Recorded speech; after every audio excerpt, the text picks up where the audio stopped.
The Vitruvian Imperium, a nation born of a few adventurers who sought more freedom, wisdom, and power than their nation let them have.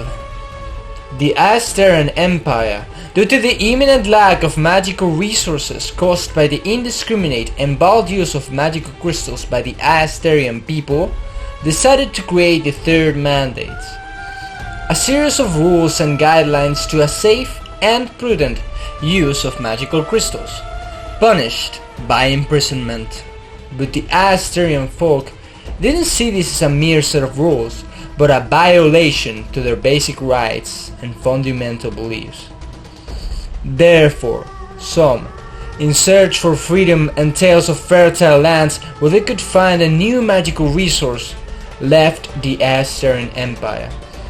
And one of those groups were the first to discover what would in the future be known as the Vitruvian Imperium. Scioness Sajj is the second in command after Cyric's Starstrider. Her admiration towards him makes her a loyal and useful weapon for Cyrix, and in consequence, to the Vitruvian Imperium. But who is she? Where did she came from? This is her story.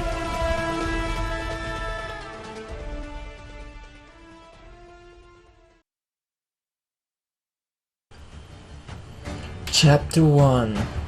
Scioness Sajj. She woke amid a blaze of light, buoyed to her eyelids. Above her hovered a vast lens. Around her swirled melting sands, fusing and running in rivulets toward her. She stirred, testing one half-formed limb, then another. More sand scraped against the articulations of shoulder and knee. Although she felt its heat and its grittiness, neither harmed her.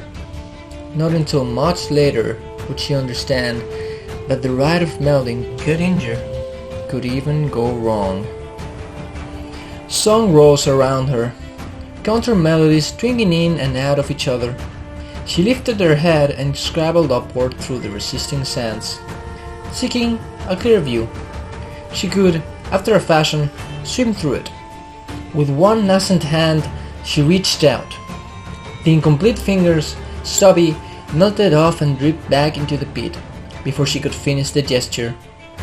Beyond the sand pit stood a half circle of armored figures.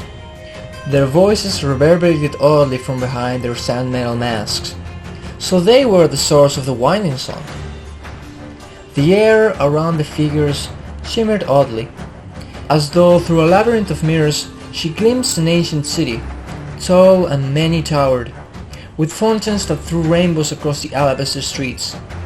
She did not blink, couldn't, but at the same time she saw vast dunes, scoured by the wind's restless hand, where the city had once stood.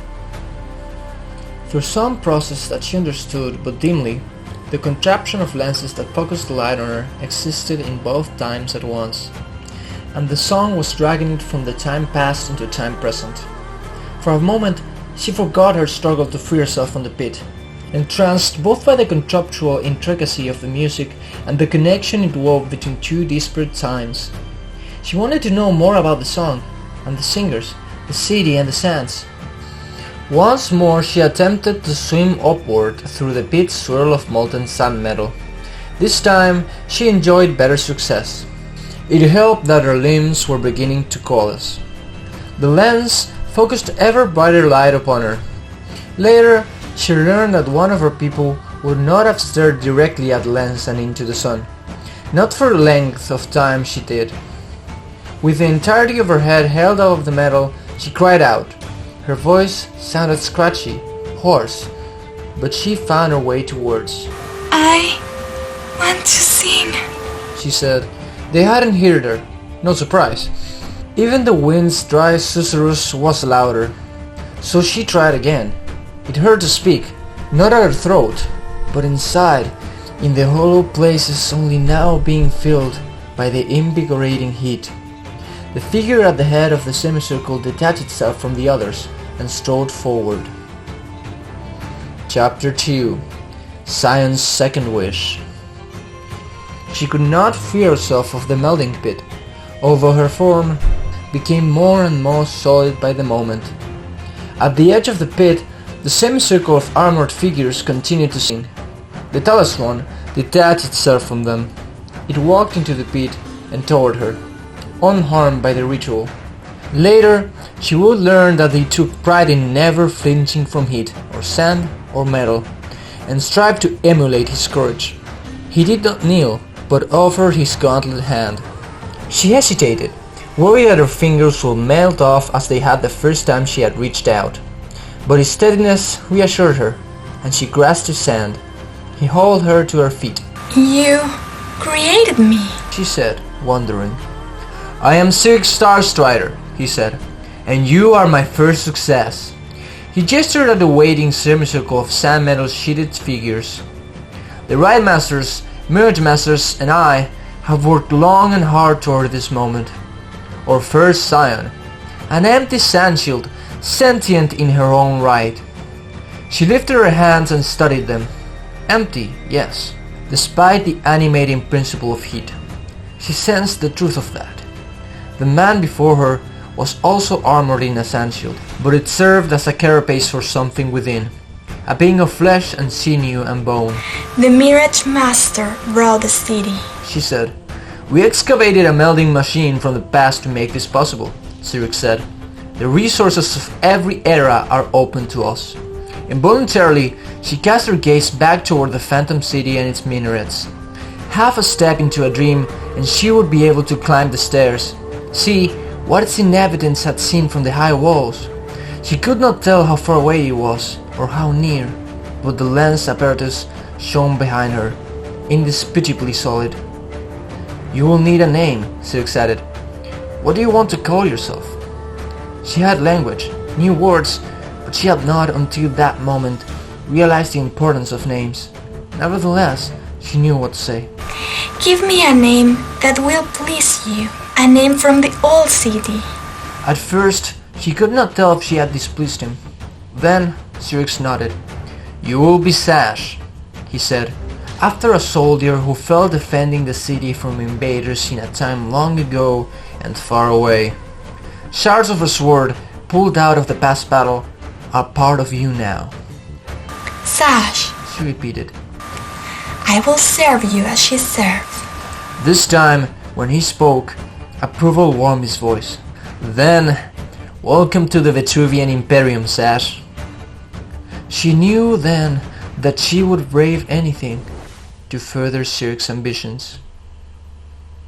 Chapter 3. Staff of Ikir. Sajj followed Cyrix as he turned to address the singers.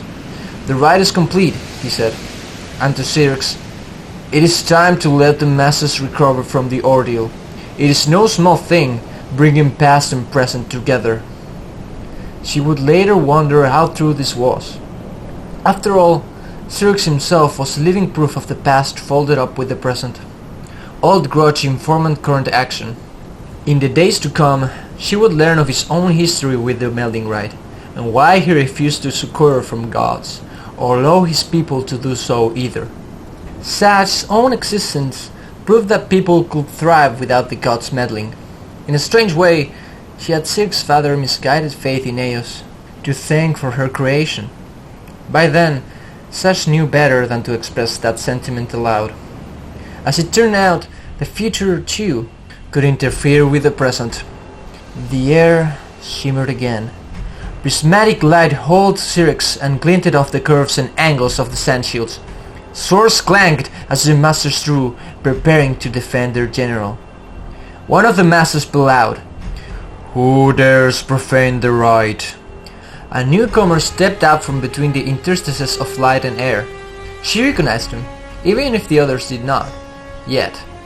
Sajj interposed herself between the newcomer and the masters. Wait! She cried. Will you betray your leader? The newcomer was nearly identical to Cyrix. The same height, the same bearing, the same fearlessness, even outnumbered. But a great rent in the sand shield over his heart revealed a tangle of metal merged with flesh, a wound half healed beneath the armor. "Hold," the first Cyrix said, and the swords lowered. The second Cyrix paid Sajj no heed.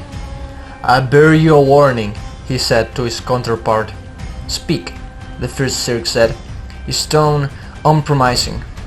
"You forged your creation using a piece of the past," the second Cirque said. "She is but the first of your experiments. But know that she is flawed. Either her mind or her body will fail you." Behind the second Cirque, Sajj glimpsed an ever-receding vista of a battlefield crimson from horizon to horizon, dried up bones, shattered sand metal. The second Cirque walked unhurriedly into the otherwhere. A tremor of firelight highlighted the edges of his sand shield and painted wavering shadows in his wake. Wait! Sajj called out, but the word died in her throat. The newcomer had vanished into the otherwhere battlefield. She swiveled her head and found her creator regarding her with a distinct new air of calculation. Chapter 4. Entropic Decay. Cirque's future self had faded entirely from view, and his bones scattered battlefield with it.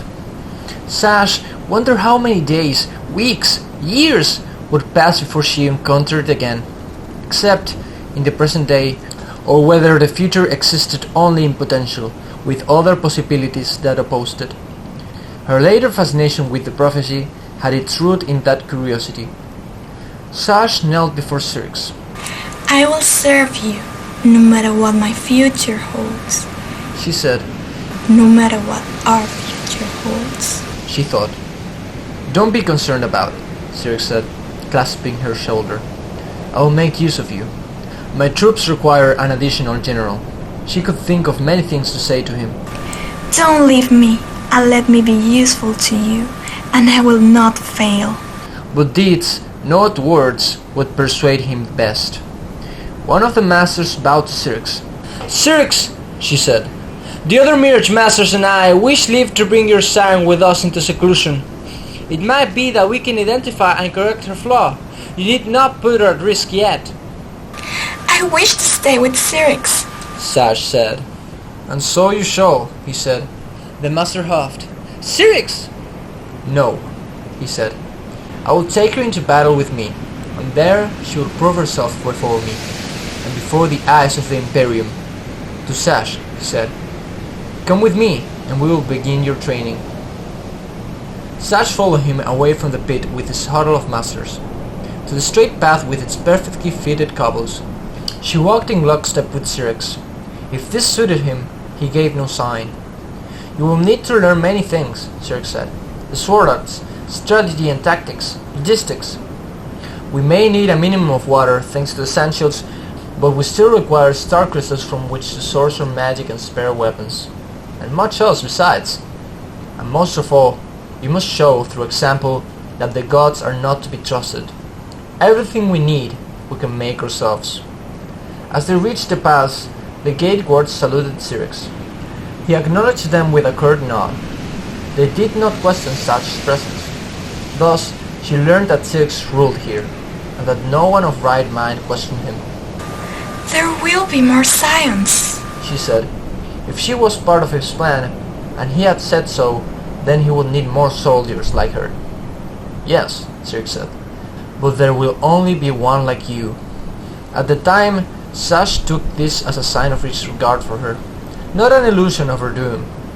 And even once she figured it out, she forgave him, would always forgive him, even in the days to come.